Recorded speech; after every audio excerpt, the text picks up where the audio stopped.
Hey, welcome back to What Elon Said. Today is Tuesday, June 7th, 2022. And today on the Elon news from Twitter, we have a couple of big things. We have first SpaceX objectives from a day or so ago. Elon gave a big slideshow.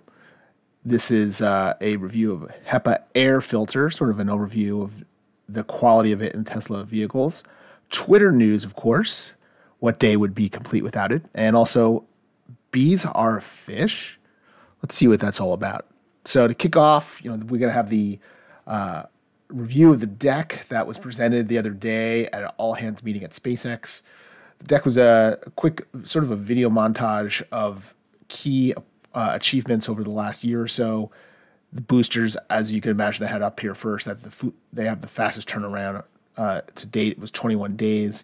Of course, the objective is to have this go up within an hour or two, especially with Starship down the line with the Mechazilla arm. The ultimate goal is to have Starships turn around within 1 hour, which would be revolutionary for the world. Not even the shipping industry can do that. So it was very interesting, and it ended up with a little video animation of the new satellite planned for distribution.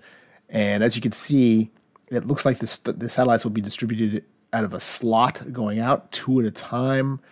It would be, they probably could pack a lot more of them, and it would be much more streamlined. And Elon gave a joke that maybe we should make an actual Starship model that dispenses Pez for our merch store. Be pretty, I'm sure they will. As we say, as Kevin and I always say, as soon as Elon tweets something on here with an idea or customer service, someone at Tesla and SpaceX is on it. So here we have just always a flashback to 2019 when the company, 2009 actually, when the company was founded. Actually, this is 2002, this picture. But over here we just have something that Elon liked and commented that this should be possible, that he initially said we would be able to put a man on Mars by 2025. And then he reiterated down the line that January 2026 is still there. Right now we're in 2022, and Elon feels that this is still possible, although I don't think he thinks it is likely. If all the stars aligned in terms of government approvals, I think it might be possible. Realistically, we'll probably get there in the next cycle after that, which is 18 months later. Then Elon ruminated on this a little further, that making life multiplanetary expands the scope and scale of consciousness. It also enables us to back up the biosphere, protecting all life as we know it, with a calamity on Earth. Humanity is life's steward. As no other species can transport life to Mars, we can't let them down. And then someone just asked, so what's the plan? Even though he stated this before. But Elon just really clearly says it's all his golden goal for his lifetime is that he wants to build 1,000 plus starships to transport life to Mars. Basically, a very modern Noah's Ark. And he has reiterated in the past that he would like to have the fast turnarounds, of course, for near orbit and also Earth to point transportation. But the ultimate goal is to have 1,000 starships launch at one time. I think it's at least, he's at 100 in the past, but here's 1,000 to launch at one time to go to Mars. So it's not as if there's going to be one ship going, which will probably be the case in the first one or two missions. But then after that, it'll always be 1,000 ships going out at once every 18 months to Mars, bringing with the first groups tons of gear and equipment and materials. So there'll be a lot there by the time a sort of a colony goes to Mars. So they wouldn't go there cold. They'd have everything set up for them or supplied for them beforehand. Great plan. And lately there's been plans about two very large production facilities, both in Florida, which I think will be their main port, and Boca Chica. And then Elon just said that some hate humanity, but I love humanity so much. So he's a long-term thinker about humanity, not the short-term implications of what media thinks. And here we had a comment from the Ukraine government saying that the Starlink success story in Ukraine, or how SpaceX tech keeps us online, 10,000 Starlink terminals and one satellite can cover up to 5 villages with internet. It's pretty amazing. They gave a huge thank you to Elon, and he liked this post. So Starlink and SpaceX has made a big difference for Ukraine's be able to communicate with themselves and the outside world, thanks to Starlink so far not being able to be hacked and also providing non-wire-based communications for the internet. Here's the HEPA air filter we referred to. Tesla announced or posted that their HEPA air filter, which is significantly better than the non-Tesla standard filter, removes 99.97% of dust, pollen, mold, bacteria, and any airborne particles.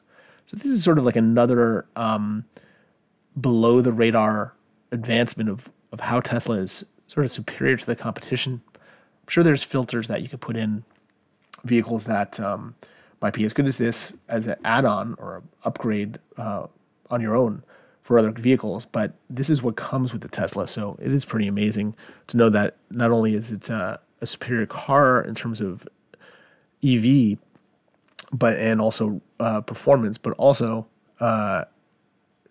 environmentally inside of it, it's helpful. So a little more on Tesla news. We have a discussion on the full self-driving beta 10.12.2 that Chuck here gave a comment that it's doing much better on other scenarios such as unmarked roads and general traffic situations, that there is improvement. But the unprotected left turns is what everyone's watching, and he said, let's look at the other things that are doing well. Tim does FSD beta said, does this mean handling median angling better? So that, sorry, does this mean handing median angling better so that there is no line blockage? Elon responded to this individual saying, not perfect, but should be better. So it's getting better, but it still has a long way to go. But that's one of the main issues they've been working on. Over here, we have that Tesla optimizes. This is from Tasmanian saying that Tesla optimizes operations by adjusting hiring and layoffs of employees. This has been in the news quite a bit lately, that Elon, the headline is that he's laying off 10% of employees. The iteration here, it's outlined that it's just white-collar salaried management, and that this will be reduced. So it's a much smaller percentage of operations, but they'll still be hiring for line workers and a lot of other technical aspects. So Elon agreed that this is accurate, that they're just doing a normal company improvement, which happens from time to time as companies grow as fast as Tesla does. Here's a nice look at the Tesla Cybertruck.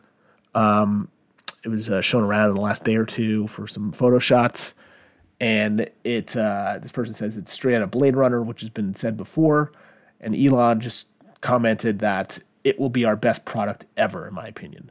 And I know Elon loves this. He's been hyping it quite a bit. Supposedly it's supposed to be significantly revolutionary compared to other products out there. We'll see how much of a hit it is with the general public. It is sold out for the first wave, so it should do very well in the first year or two. Long term, we'll see, but it looks pretty cool. We'll see if it is acceptable, though, for the general public and contractors. Here's news from Tesla Battery, which is always good to see news outside of SpaceX and regular Tesla cars. PG&E, very big public utility company out west, California, had the launching ceremony for the backup system that they put in case the California electric grid is hit in some way.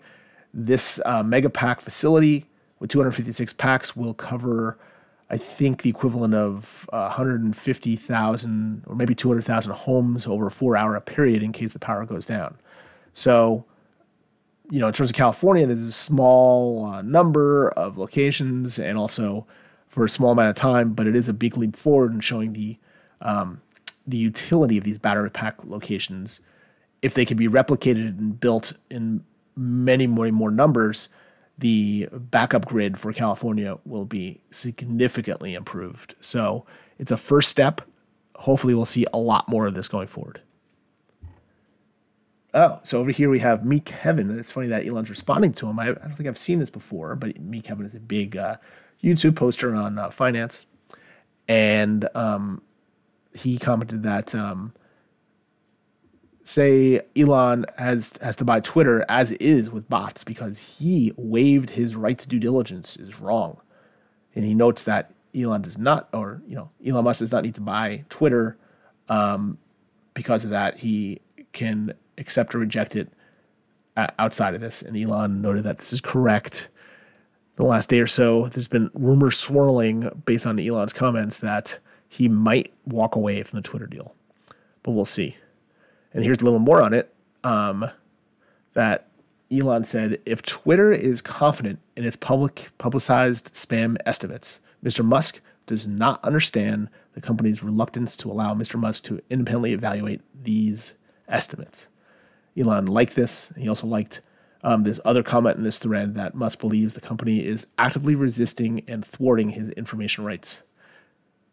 It's not just Elon that thinks Twitter is resisting transparency. Every person with intellectual honesty can see that Twitter has an improper behavior. Now, that's definitely a personal opinion of this, of Andrea Strapa, but Twitter does seem to have blocked any release. On the other hand, Twitter has published this in their annual report, or every year, of how many bots they feel are there. It's historic, even when Jack was in charge, who's good friends with Elon Musk. So we'll see how this drama unfolds. I think no matter how it unfolds, if Elon buys it, it might be good for Twitter. If he doesn't, I think Twitter's reputation might be damaged quite a bit with its advertisers by seeding doubt. Switching gears back to population or depopulation of the world, a favorite concern and topic of Elon Musk. So now it's saying that sorry, I'm trying to read this. China's population is set to shrink for the first time in 60 years, despite introducing its 3-child policy. And to be honest, this is on top of the unreliability of China's census data. They might be hiding a lot of people in general or people that were not born. But in general, Elon has a great point that most people still think China has a one-child policy, which they had for many years. But China has the lowest birth rate ever last year, despite having a 3-child policy. And if the current birth rate continues, China will lose roughly 40% of its people every generation. Population collapse. And actually, in following Peter Zeihan, the situation is actually worse than that, because the 3-child policy, a 50-child policy wouldn't work, because China has urbanized, and once a society has urbanized, especially in China with smaller and smaller apartments, there's no way anyone's going to have more than one child, if that at all, because they don't have the space and they can't afford to have children in an urban setting. In a more rural setting, additional children don't cost anything more. They actually help because they help farm. So China is not going to have any more children. But on top of that, because they've had one-child policy for the last 30 years, they have no one in the younger generations, and they have a lot of people who are going to be old. So it is a disaster waiting to happen. We'll see how it evolves. And on top of that, they have a country that is losing faith and touch with the rest of the world in terms of manufacturing. People are fleeing like crazy. It's bad news for China, but we won't go into it too much there. But staying on the theme of population decline, he's saying that Elon said this is the greatest challenge for the world in the next 20 years. And here's a good article on it, on the impending population collapse. Elon reiterated with something he said in the past, that Earth could sustain many times its current population, and the ecosystem would be fine. We definitely don't have too many people. He's saying that, the Malthusian theory that the world is too crowded, there's not enough food, is not true. Yes, in the next couple of years, we probably won't have enough food due to the supply chain breakdown, but that does not have anything to do with population. So there might be a lot of starvation, but not due to population crowds. It's more to supply chains. Finally, a comment that Elon liked, that more people meant more ideas. Greater density meant that ideas could spread more readily and that some individuals could devote themselves to developing specialized skills. So this is a book on how I think society kept expanding. I'm not sure what the source of this initially was, but it is interesting that the rate of growth of economic productivity is based on the number of people that are out there and how dense they are around themselves. This is kind of reiterating Elon's point that population density is needed and we have plenty of room to expand around the world.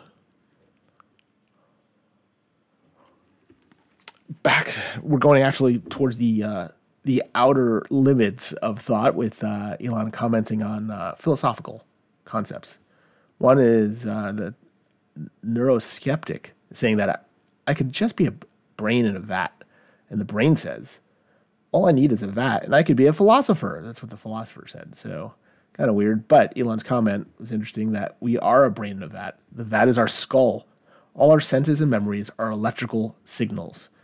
And that is true. We actually can't see, we can't hear as a core being. We are doing all of this by just having our brain connected. We are kind of locked in the dark and the silence.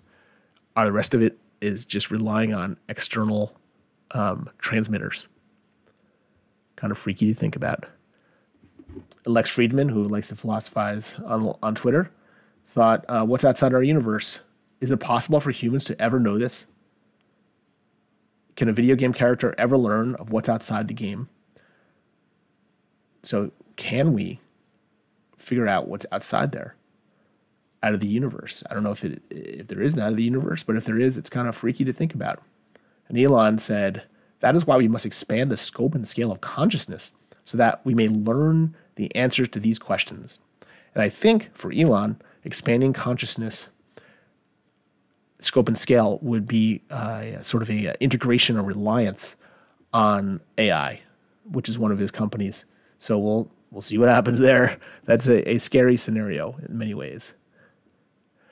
There's Elon just quoting Shakespeare. I know this probably has some reference to something else that happened, but I don't happen to know what it is at the moment. But anyway, he said it's from the Tempest, and then Pranay Patel asked him what his favorite Shakespeare play is. Elon gave us some insight, saying Romeo and Juliet. This is a duplicate. Sorry about that. Another duplicate. I like to duplicate these things. I think. Oh, I was going backwards. That's why. Okay. All right. So, moving on. Getting towards the end of this year, Elon noted that he realized that what I have in common with environmentalists, but also why they're so annoyingly wrong. And here it is. Environmentalists are conservationists of what is, whereas they should be conservationists of our potential over time, our cosmic endowment. So that it's an interesting way of thinking about it, that you can be an environmentalist by expanding the locations you are in the universe, or in the solar system at least. But by going to other places, then you can preserve the places you were from rather than using all the resources in that location. Fully agree, my point of view. So we have the acid test for any two competing socioeconomic systems is what side needs to build a wall to keep people from escaping. That's the bad one. Good point from Elon. Even if we build a wall to keep people from coming in, which is very controversial and not necessarily, I actually do not agree with that at all, but that is not as bad as building a wall to keep people from leaving where you are. That's definitely, that's an easy one to tell. And I agree, whether that wall is physical or that wall is virtual or that wall is electronic, it is never good when you try to lock your citizens in. And here's just some philosophy on the Washington Post, just having bad articles that their philosophy is democracy dies in darkness, and Christopher F. Rulo saying democracy dies when the media lies. And someone else said that democracy dies in darkness is the goal, not a warning. They're putting it right out there. So Elon did defend the Washington Post because people pile on it lately with its editors. But And this is where editors were covering up, very subdued, covering up some mistakes they had in the article in the past. He said that there are some great journalists at the Washington Post, but the trend is super bad. Another media-oriented comment Elon had is that the new head of CNN, Chris Licht, is changing the news network so that they won't have Breaking Bad as the banner all the time, which I always found kind of ridiculous anyway, but they're making it less tabloidy, I hope, and a little bit more sound journalism. And Elon agreed that this sounds promising.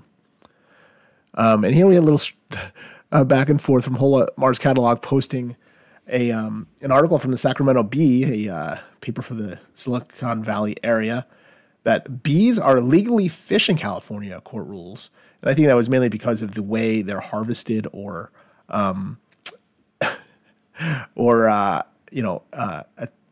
treated in general in terms of conservation and making sure that the populations grow. But it's just funny when they are like this. It sounds so weird, literally. And that Elon said there are so many crazy rules like this that make it extremely difficult to build anything new in California. And then having some fun with it, Eva Fox said, so according to the letter of the law, your pet Eric is a fish. And then Elon said, such a dapper fellow. All right. And finally, we're having a little comments about if chess was released as a video game, according to Elon's meme, that this map sucks. Why is Queen so up? This game mode is stupid. Subatashi Nakamoto felt that chess as a mobile game would be unlock the Queen's move set for only $4.99. That there's always an upgrade no matter what you do. I think that chess is a mobile game, though. But anyway, here's a congratulations of Shift 4. Elon liked Jared Isaacman, who is their founder and CEO, and also led the first private flights on Falcon up into space into the ISS satellite. Elon congratulated him. So Shibatoshi Nakamoto said, my 2022 goal is to get a parody tweet taken seriously and have a bunch of dumb articles written about it. Elon thought this was funny. Because I think sort of Elon does this sometimes. So that's why I think he thought it was funny. And we're just ending on a bizarre picture from Arcalist. I don't know what this picture means, but does look interesting. And Elon liked it. I'm not sure what the story is. Either way, that's where we're ending today. And hope you enjoyed this. We will see you back again on What Elon Said.